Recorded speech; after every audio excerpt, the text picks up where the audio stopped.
Hello, everyone. Thanks for joining us. My name is Justen Ahren, and I am just thrilled tonight to be talking with someone whose work I admire and who I would call a friend, even though we've only met on a couple of occasions. And the last time being, Laura, I calculated maybe 25 years ago, something in that neighborhood. But I met Laura uh, when I was working on a magazine here on Martha's Vineyard where I live, and we invited her to share some of her stories with our print journal and for our online website. And she came to Martha's Vineyard. And I remember driving around with Laura and having these incredibly enriching conversations, which reminded me of being as if I was in a conversation with Joseph Campbell. It just kind of unscrewed the top of my skull, made me feel like I was in direct contact with kind of a vaster and mysterious world. So let me introduce Laura, and then we're going to get into this conversation. I can't wait to introduce all of you to Laura and to hear, so you can hear her work and her words.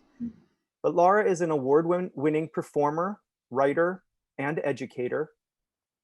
She advocates for storytelling as a compassionate action for personal and community transformation.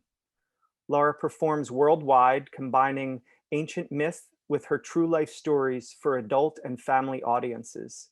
She is the artistic director of the Hans Christian Andersen Storytelling Center in New York and the founder of the Center for Engaged Storytelling. Laura also has led a storytelling residency for 30 years and is the author of Our Secret Territory, The Essence of Storytelling. Welcome, Laura. Thank you so much. It's really 25 years. I believe. I mean, I know it was the late 90s when I finished working there, so it's going back, yeah, at least that into that realm. I'm just thrilled to be here and have this conversation with you. Well, thank you. Me too. You I don't can't have to wait. drive, so I hope that you screwed your head in so it doesn't, Well, fall we'll off see. tonight. I'm willing to go there. I'm willing to take. So the title of your book is really evocative to me, Our Secret Territory, and that is also the title of the panel. And I thought that alluding to that conversation we were having some 20 some years ago, and now it just seems like we are continuing that conversation. So somewhere time has just become bridged, and we're just continuing. There was something in that when we were having this conversation, when I was talking about just feeling like I was in direct contact with the world. It's like talking with you about story and power, the power of story and myth. It made me feel like there was this vast invisible realm, this kind of spirit or immaterial world that supports and encompasses this material world in which we kind of spend all our energies and our capital, but really isn't what nourishes us. And it's the invisible world that is nourishing us. And that is the world, I think, that story is born out of. And so when I think about Our Secret Territory, I kind of think about all that invisibleness, the immaterial that supplies us with this spirit for living, for being human. I was wondering if that resonates at all with you. Well, it does. I think we're living in an excessive disconnection from the fullness or the vastness of what is possible in our consciousness and in our experience, both in the ordinary, seemingly material world, and as you said, the invisible or the sort of life force infused self-existing presence of connectivity. And I would say that we are living in the great forgetting, and that one of the great aspects of engaged oral storytelling that I have come to savor and honor in my life is that it is through the telling of stories, not just the content or the analysis of story, but the engagement itself, that spontaneously and naturally we reconnect with the capacity to experience that and feel connected to the world. In a sense, every time we listen to a story, we become the world. So that's, and I don't mean that we sort of turn into something, but we become more porous, more accessible, more inspired, and revived or restored by that. How does that sound? I've lost you, Justen. I've lost Justen. He's entered the other world. So,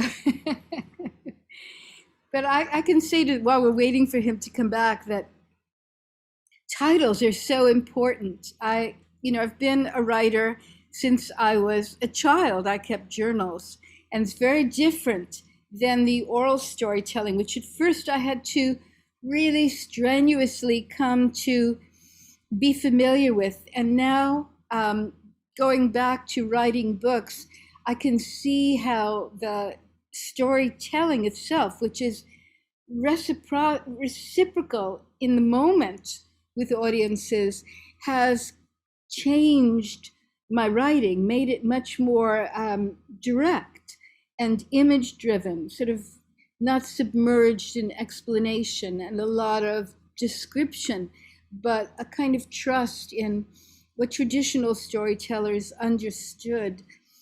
And many actually philosophers and have understood that the image is the driving force that opens us to imagine and feel and associate while we're listening on the spot.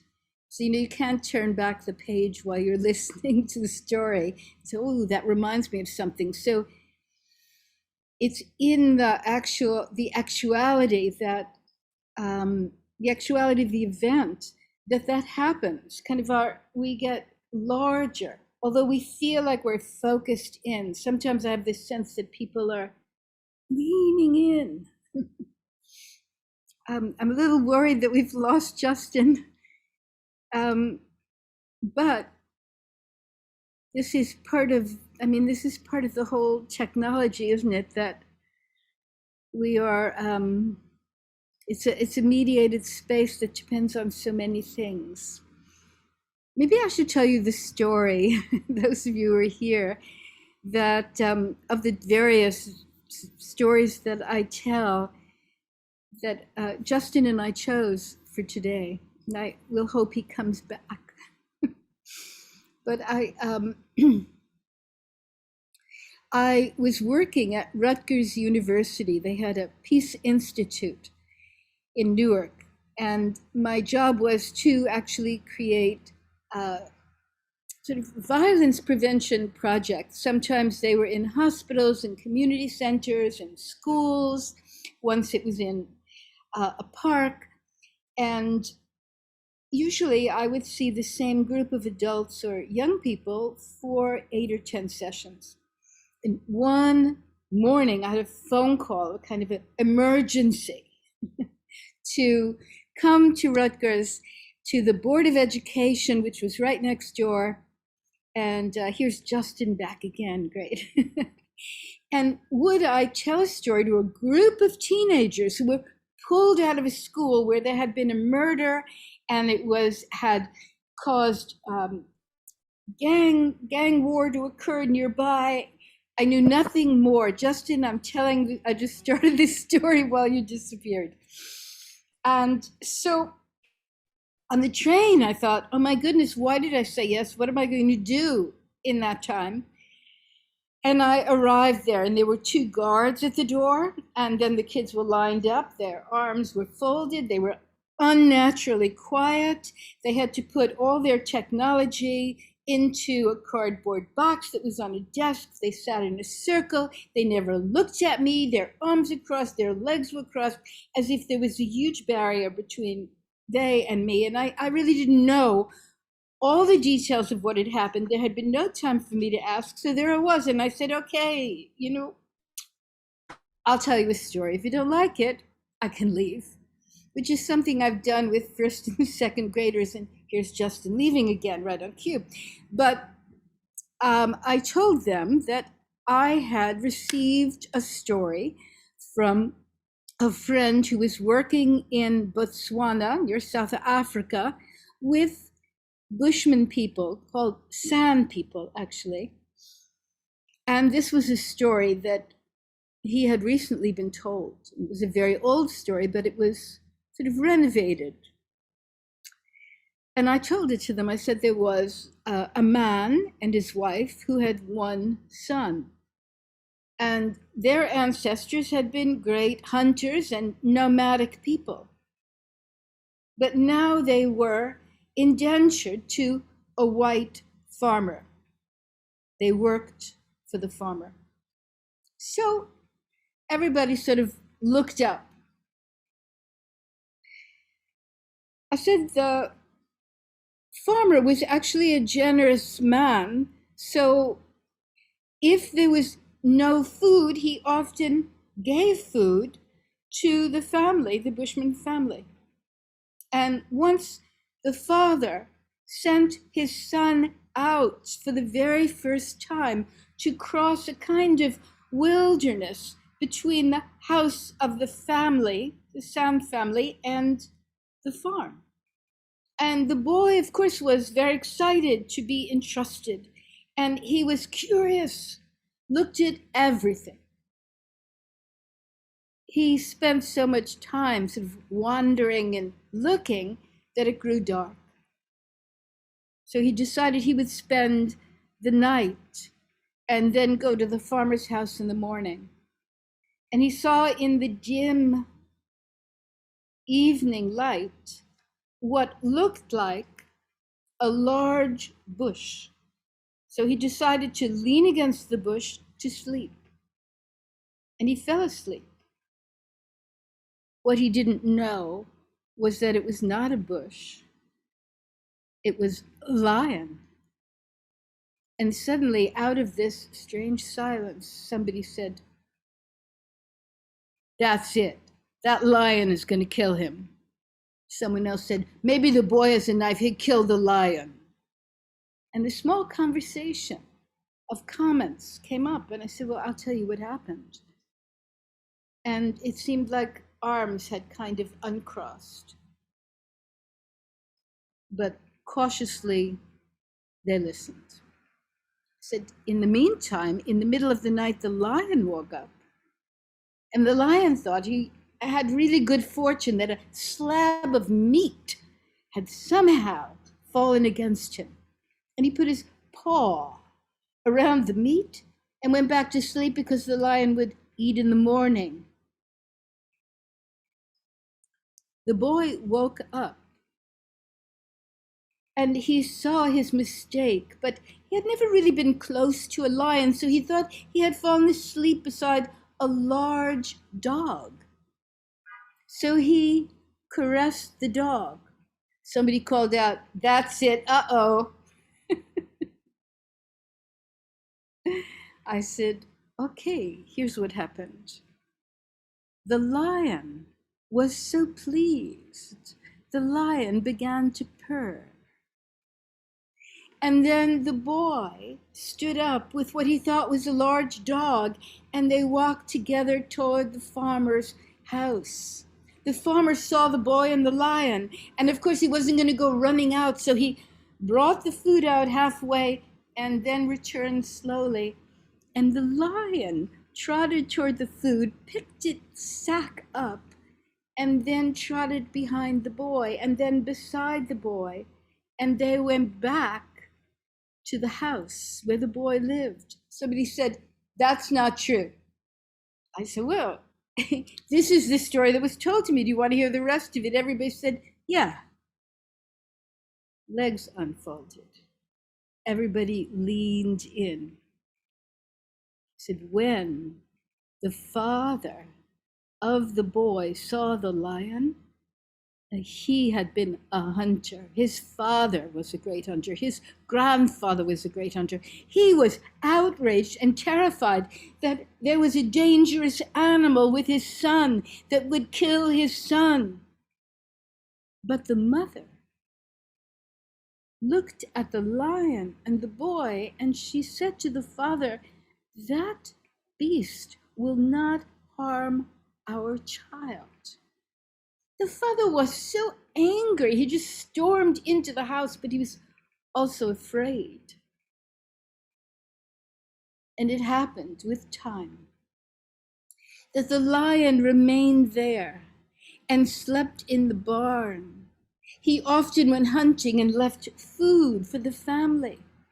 Although the farmer, the hunter, man, father, rarely came out of his house because he didn't trust the lion and he was so angry.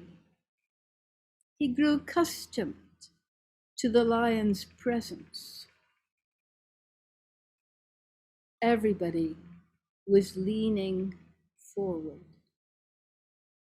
I said, one day, and I don't know what happened, but the son did something that so enraged the father. Do you know what I mean? And everyone said, mm-mm. And the father took a rope and mercilessly beat his son.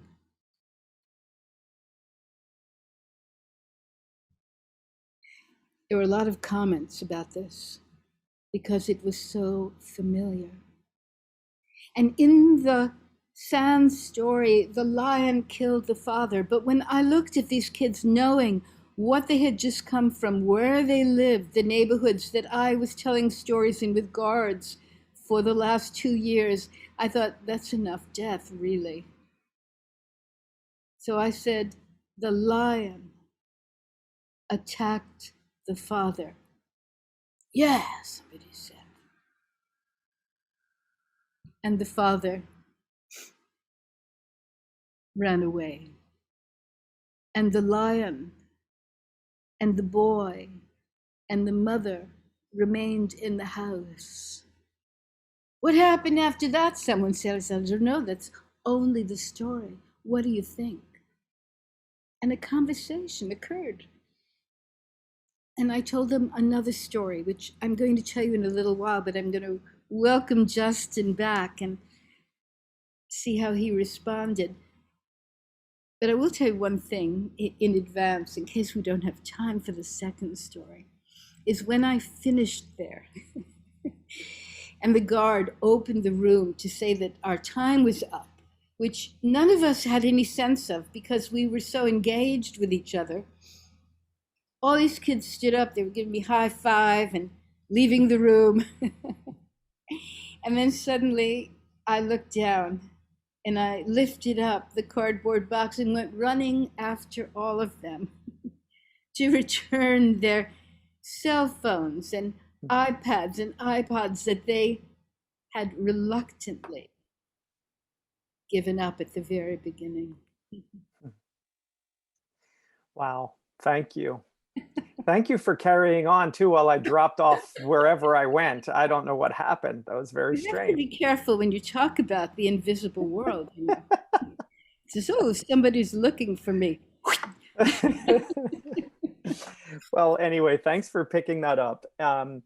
So many things happen while you're telling that, um, and in full disclosure, it's the second time I've heard this story, and but I was conscious of different things. First of all, each time when you come not out of the story because it's a story within a story, but when you're talking about how the arms unfolded and how the legs unfolded, and slowly the bodies of these kids who are very, they're protected, but we're all protected. And so I was feeling in my own body as you're telling this story, and almost as you then kind of come to the kids and say their arms unfolded or they lean forward, I'm feeling in my own body the same response as the story is happening. I'm feeling a relaxing and a kind of an opening up to the story, as if the story is a further invitation with each, right? Each line, each kind of thing that happens transports us more deeply. And I'm wondering about that role between the storyteller and the audience, and how, because it seems you also say they forgot their cell phones, right? They were so absorbed with the story. And it occurs to me that we're not getting this sort of thing from I mean, ironically, we're on a screen right now, and we are, it's a different thing. But what is this? What do we get from story, and also the live telling and between the audience and a story that you really can't I replicate? think you described it. Most people are like analyzing the text, interpreting the story. What does it mean? What should I understand here? What's it pointing toward?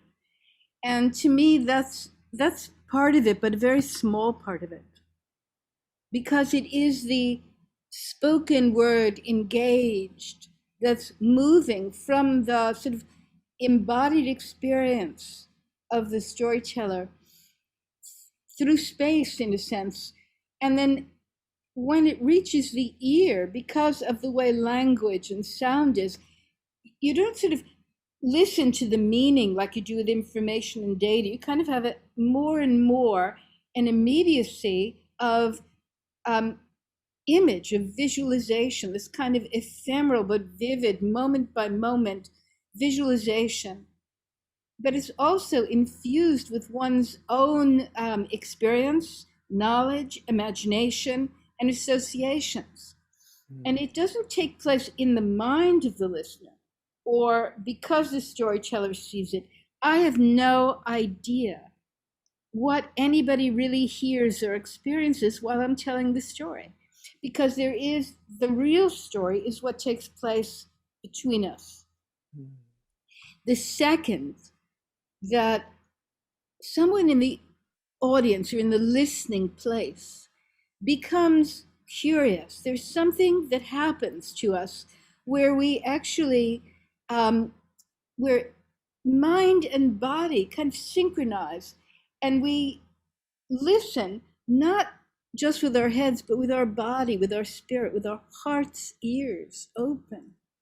That's what we're missing in this world. And that experience is so nourishing. It is not that it is solves our problem, but it actually awakens the place inside of us where we can see beyond our own opinions, where we can feel beyond what we have decided we're permitted to feel.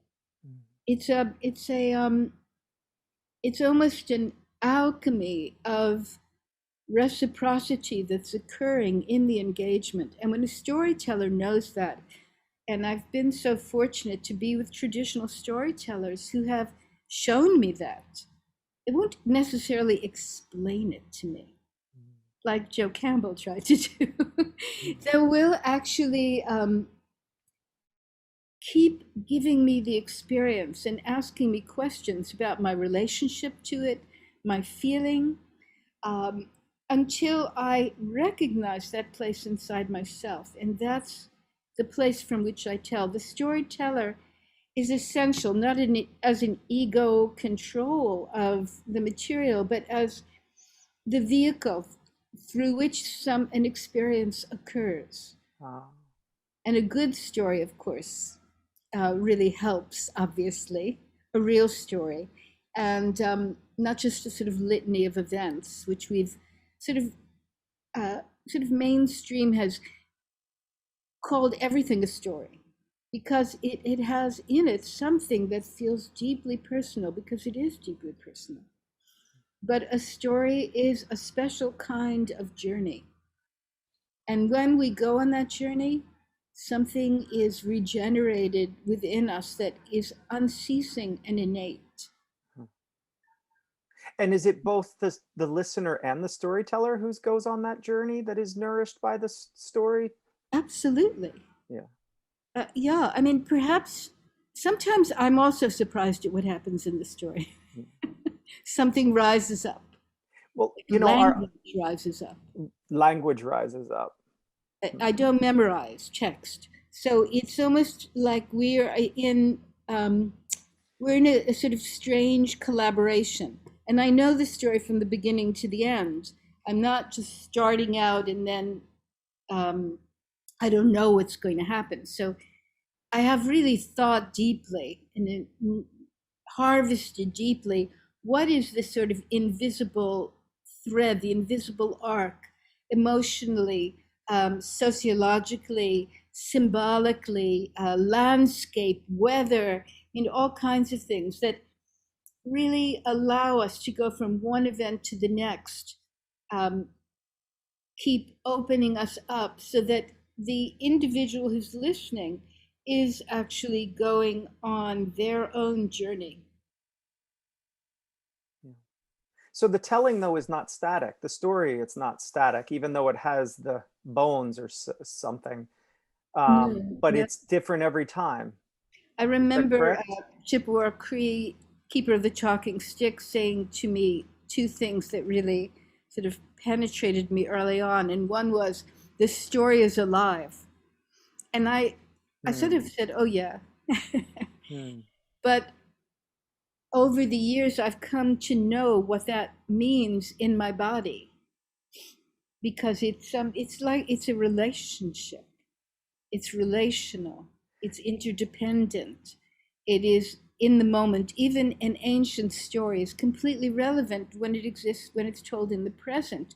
If it's not sort of, or maybe even when it's memorized as a museum piece, we still have this unknown and mysterious listening where we can only imagine from our own, I guess from a Jungian point of view, from our own subconscious treasure house of images that come up through our consciousness and our own experiences. Like for these kids, the conversation that occurred, and I think you pointed it out when we were talking about this, in their own lives, this moment of the boy going out for the first time alone into the wilderness is very crucial for an adolescent.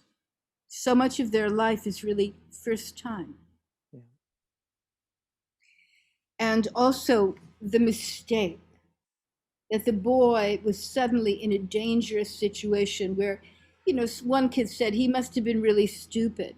And somebody else said, no, it was dark. They were considering, it wasn't about getting it right, it was being in the conversation and considering all sides of the issue and becoming each part of the story. When you listen, you are not only the boy and the lion and the man and the farmer, but you're the sack of food, you're the water that's unseen beside the bush. You are because you're bringing it up from your own mind. So you are cause and consequence. You can see how something happens. You can see the boy's mistake, the father's assumption. I mean, this is not like the greatest of the stories that I tell, but I love this story because Mm. it's so immediate with so many of the issues of our world, Yeah. of mistaking something for one thing Yeah. before we really know what it is. Wow. I had never really thought about we become those each thing in the story. And I'm thinking about our listeners too here who are here with us today, and writers and storytellers and maybe readers, audience, if not writing themselves or fashioning stories themselves. But um, I'm fascinated by something that you wrote, a couple. Well, there are lots of things that I've jotted down, but you talk about the responsibility of the storyteller, and I was wondering if you might, what is this? What do you see as the responsibility of those of us who are telling stories and bringing them to the world? Like, what is our role, and what do we, yeah, how do we tell a good story, or how do we live the story, as you wrote somewhere else, in order Well, to those are bring it? three enormous questions. Okay, we have like 30 minutes. Well, I think the responsibility and the role of the storyteller is fascinating because, and maybe it's similar for a writer, you are engaging people's minds. You are replacing personal and immediate preoccupations with an unfolding narrative that someone is becoming. And so you could say, well, the responsibility is to like tell a great story or to be really sensational or whatever. But for me, recognizing what happens in the engagement, I really feel responsible that I am prepared myself to let the story unfold for others in a way that they are engaged, that this process of listening occurs, and that by the end of the story, perhaps, we come back, story ends, here we are again.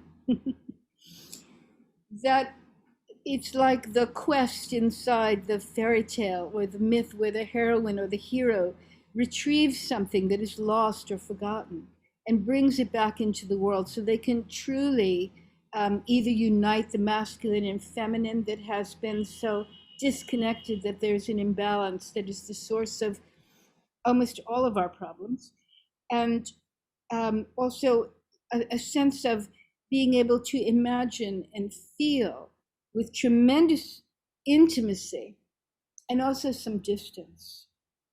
So, and one of the things that happens through the sort of imaginative process is that the mind is like soil turned. It's, you become more flexible. You can actually hear things that you don't agree with afterwards. So when it comes to, conflicted situations that I might be in, I often tell a story, and instead of even addressing the issue that's going on in the community or in that company or wherever I am, I allow people to explore all the different ways in which the story lets us see different points of view and different feelings, so that you're not glued or fixed to your own belief only, as if this is one story with one meaning and this is the moral of this story and that's what's important. That's a kind of tyranny that is the training ground for genocide and fascism. I remember going to a museum in Warsaw that had an amazing series of photographs from the early 1900s through Second World War, showing how the roots of fascism were really caused by a certain kind of manipulated storytelling. Like you replace the image of the mind with something else. So your neighbor, like in Rwanda, you could no longer see your neighbor as your best friend. You saw a cockroach, and you were justified then in getting rid of them and killing them. So, Well, the one thing I always think about with our responsibility as storytellers or as writers and just as human beings is to first understand the power that language has in shaping our reality and shaping our lives and shaping our worlds. And so if we, we must choose carefully the words and the stories that we're telling, because those, I feel that those stories go out before us and kind of make our future as individuals and as a world. well, I think we have to come back to the place where we know that language is not what Navajo once called small bugs pinned to a page, but they are from the heart. They're from the body. They're connected to the sound of the world. That there is language is magical, actually, in that way, and we have abstracted it so much for ourselves. So there was a great Central Asian epic singer, and someone asked him, "How do you prepare, for your storytelling?" And these were sort of epics that would occur over 7 or 8 hours. And he said, "First, I tune myself, Wow. then I tune my instrument." So there is a sense of being present and open. And I think you write somewhere that storytelling, you see storytelling as a spiritual journey or a spiritual way of living, or I'm not exactly sure how you phrased it. Engaged, you say engaged storytelling is a spiritual path. Is that kind of along those lines of like tuning Spiritual, oneself? spiritual not in terms of sort of a dogmatic single religion, but Right. spiritual in terms of the more sort of fundamental and older other way of seeing our lives as spiritual, Right. that we are connected. The relational aspect of our being, to me, is spiritual more than it's about a particular mythic story of a deity or god or goddess. It's those are the great stories that we want to tell, because we want those can house, those images can open aspects of ourselves. But I do think, for me at present, with the world we're living in, where there is a sort of, we're not waiting for climate change, we're in it. And the world, the dualism of the world, we're actually living like in a mythic world where the gods and the demons are battling. And the duality of the world is so evident. So we could see that as something awful, because we see, well, this is how change can occur. This is how we might wake up. So part of my role, of course, is to tell great stories if I can, and hopefully people are really caught in the stories, you know. And I love telling these great myths and fairy tales and interweaving them with stories about growing up in Brooklyn and travels that I've had and incidents that have occurred. You know, in the middle of a long Moroccan fairy tale, I tell about going on my first date to Manhattan, where I heard Nina Simone. So I think there is a great responsibility, and that we have to consider what we are putting into the world, and in a world that now is even more dissociated than it was 50 years ago. You know, that how do we, if indeed the stories tell us that this territory that maybe I called it secret and you called it invisible, is actually inherent, because all peoples for thousands and thousands of years, this is what they honored and protected, because it was how they could navigate with each other and with the earth. This doesn't mean there's no suffering in the world, but this disconnection that we have, in which we keep trying to solve everything without looking at the roots of it. We just keep making another system or another system or another solution. But at the root, there's something that a storyteller and a writer can do.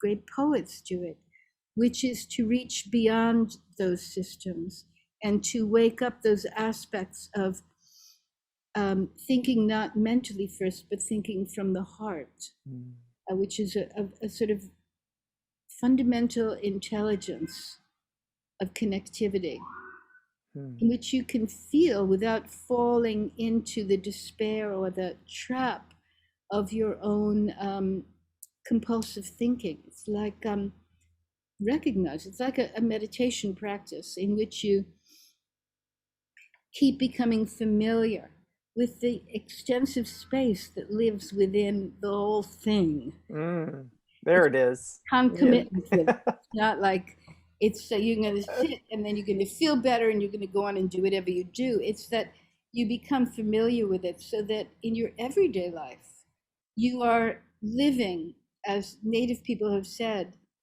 I live my life like a story. Well, what does that mean? That's so intriguing. Does it mean that we have a beginning and an end and everything's happy? I think it has to do with the living quality of being in the present, regardless of whatever is going on, and aware of what's going on, and being able to have skillful means in the world to keep provoking this inherent place to be present in our lives. Well, I feel like the act of writing, especially um, when done regularly, even daily, this act of kind of withdrawing into ourselves, with ourselves, into our solitude, um, and really thinking and working down at the in this at the level, cellular level of sound, which is language, Mhm. that does something to us. And I think if we're intentional about the way we sit and fashion these stories, that how can that not have a profound effect on our waking life, right? The life when we get off the page or leave the page, Yeah, I if mean, we're it's a mindful. funny thing because it's intentional. But the powerful part is that, I mean, my experience of writing is that I never really know what I'm writing about till I'm writing, because I might have an intention, but when I'm writing, something else happens. Like the dream weavers who speak to me in my nighttime suddenly are speaking through or leaking through. That's when my writing comes alive. So it's both intentional and also a kind of letting go, both of those things. Mhm. But So, too intentional, then it would be like I was talking with a friend of mine who's a great Hollywood producer, and now he's left that world and wanted to write again. He said, "Well, I was always writing, and I had to tell you the beginning, middle, and end, and know the end, and then I would write it." He said, "Now I'm writing, and something else is happening because I don't really know." It's a, and there's a sense of it, something coming through us. hmm. I sometimes feel that I'm summoned, and then out it comes. I mean, in my writing group, I'm always encouraging everybody to read what they write slowly and out loud Mhm. Mhm. so that they can both feel it and also visualize it and hear it at the same time. Then they begin to live like a storyteller. Mhm. Sometimes people are reading, they're just reading the words, Yes, and then by slowing down, you live in the sound, even in the space between the sound. something, then the intelligence comes to you, Mhm. as opposed to thinking that you know what you're doing and then um, because writing is not branding or advertising. But that also could be really spectacular if people understood the real nature of image, not to sell, but to awaken. Ah, wow. Speaking of awakening, do you want to tell the second story? Because Oh, yeah. sure. It's a short story. And all day long, I've been going through my mind of 1,000 different stories that I think I should tell. But I'll tell you the second one I told to them because of their situation. And this story was told to me by a great Shona uh, singer and musician from Zimbabwe named Ifat Mujuru. And he told it to me in a Mexican restaurant on Broadway called El Coyote that no longer exists. And this answers one of your questions. He always got on stage at the World Music Institute barefoot. And then sometimes he'd just sit on a chair, start playing the mbira on piano and telling a story. Sometimes he walked around and I thought, what is wrong with him? He have to go to the bathroom? I mean, what's going on? Or sometimes he sat down, started talking about his grandparents.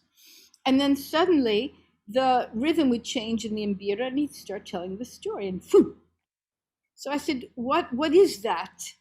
And he said, when I was a boy, I was recognized as, a musician, and I was taken to live with my grandparents, although it was Rhodesia, so it was secretly, I learned from them, they were diviners, to play the mbira, and I learned the inner meaning of the stories.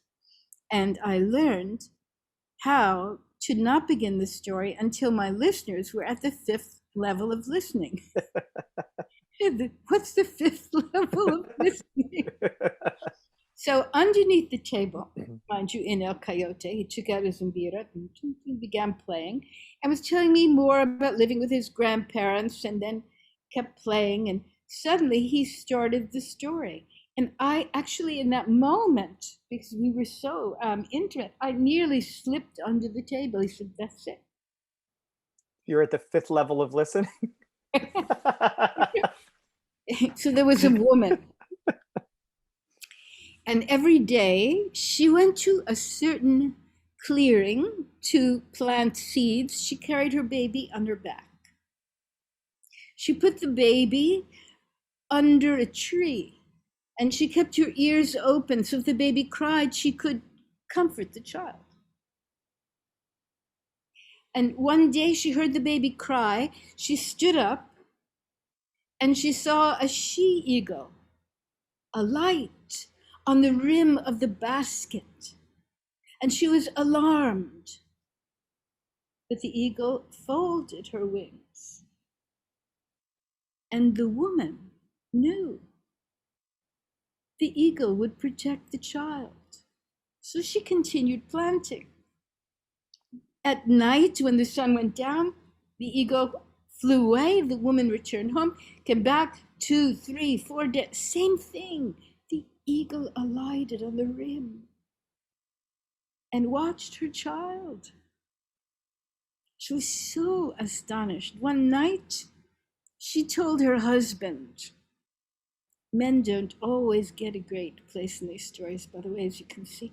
And he listened. He said, "Look, there is no way that at one moment the eagle is not going to kill the child or you. The eagle is a hunter." And she said, "No, that won't happen." He said, "Take me, let me see." Took his bow and arrow, he held the basket with the baby, they went to the clearing, and then they placed the baby by the tree. And the man walked with his wife. And suddenly they heard the baby.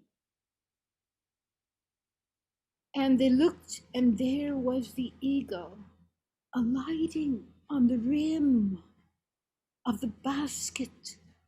And the hunter, with every nerve in his body, became alert, lifted his bow and arrow to shoot. The eagle, so aware, flew away, and the arrow killed the baby.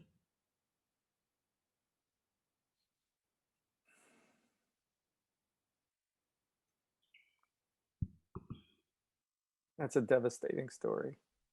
Devastating and extraordinary. For these kids who every day lived in this world of potential violence,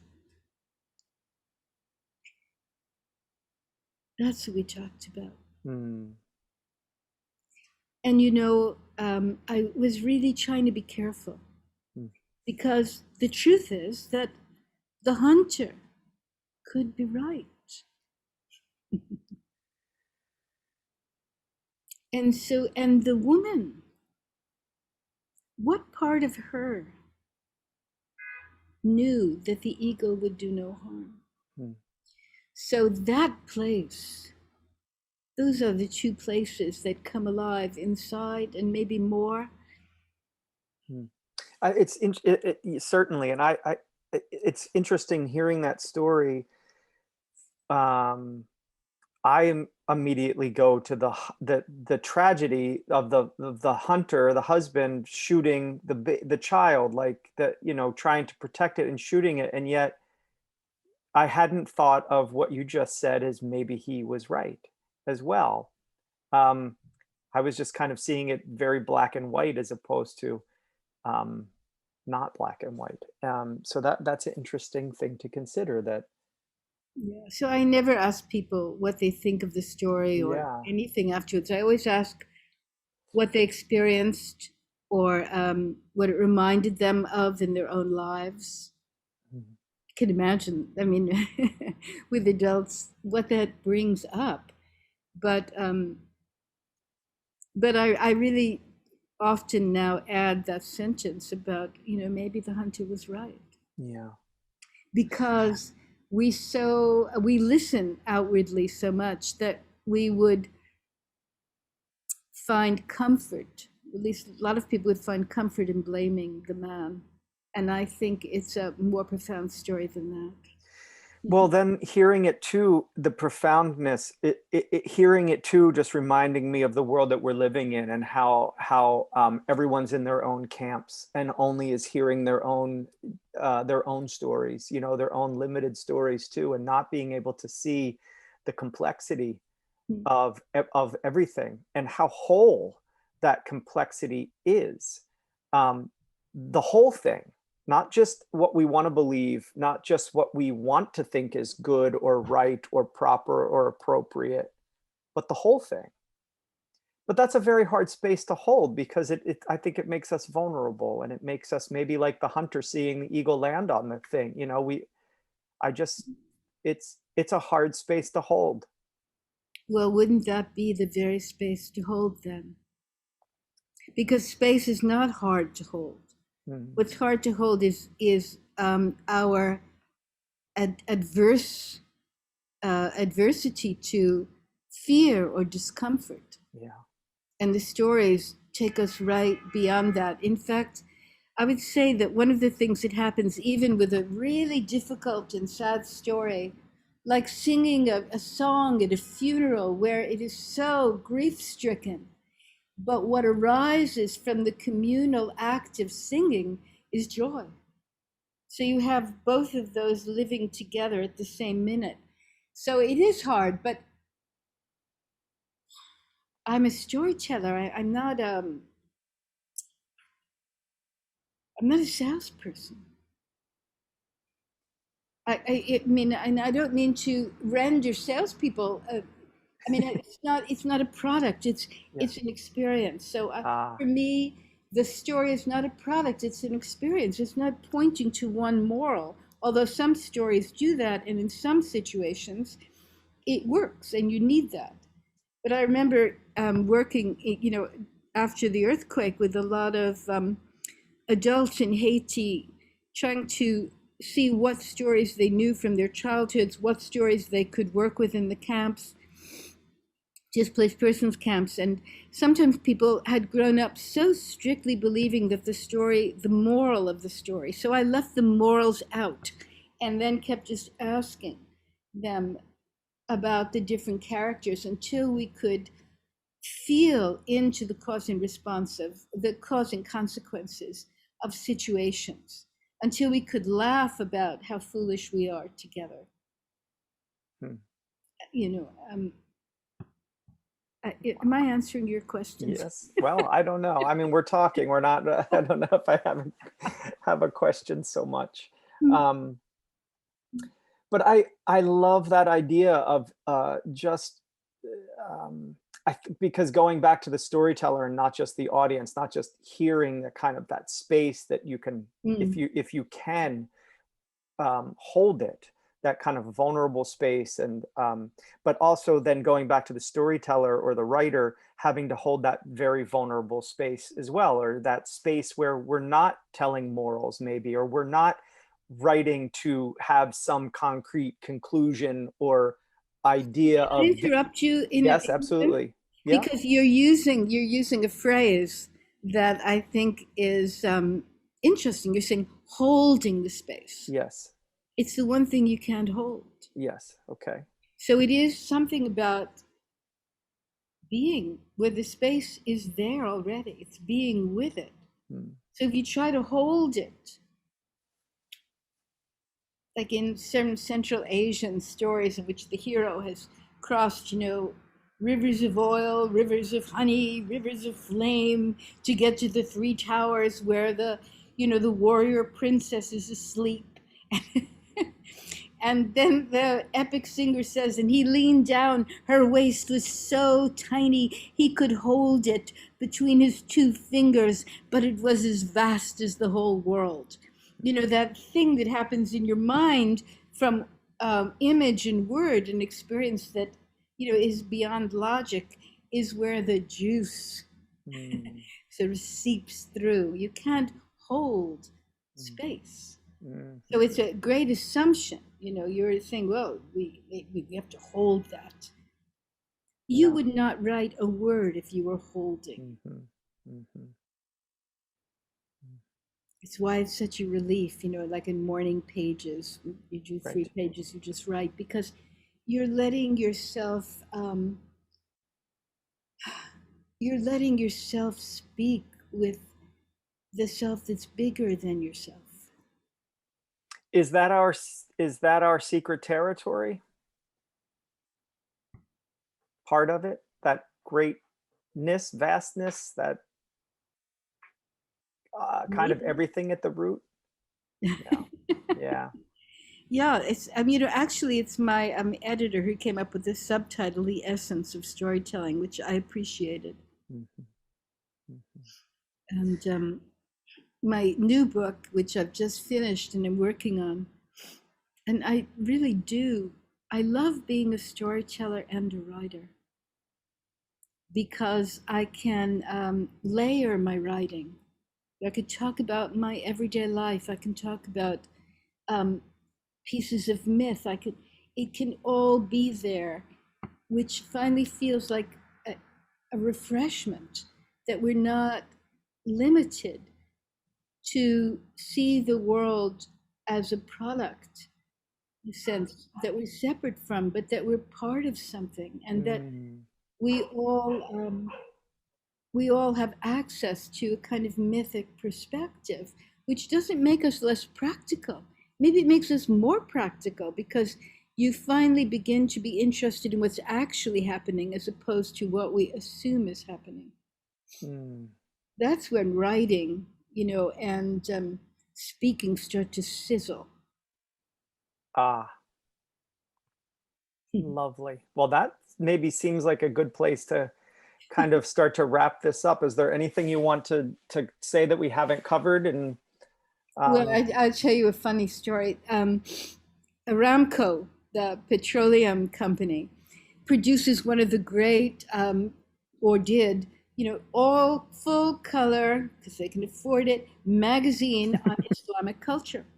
mm, There was an article about storytelling in Kazakhstan in Central Asia. And the writer was traveling all over listening to these great epic stories that had been told for, thousands of years and so on. And And he wrote in the article, I really don't know what's wrong with these people because they never have a happy ending. mm. So finally, he kept asking, don't you have a story with a happy ending? I mean, in the West, we have happy endings. So he ended up speaking with a friend of mine, Almas Almaty, who's one of the great Jarrah epic singers in the traditional, school of epic singing. And Alma said, I know what you're looking for. I know a story with a happy ending. Take out your recording machine, take out your notebook. And he said to him, you ready? Said, the writer was so relieved, journalist. Said, here's the story. There was once a man who lost everything. He went out on the desert and said, who cares?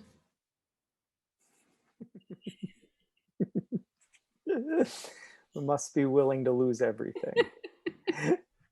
Laura, thank you so much for being part of 1455's Festival of the Story. And it's so terrific to reconnect with you and to continue our conversation. I hope it's not another 20 years or so before we can No, it connect again. cannot And be. it won't be. I am going to actually take one of your storytelling workshops. I'm Ooh, that I'm would ready be for that. so So luscious. And I yeah, would love to take your writing workshops. yeah, we can trade. So thank you, Laura, and thank you everyone for Thank tuning in. you. And it was a pleasure talking with you. Be well.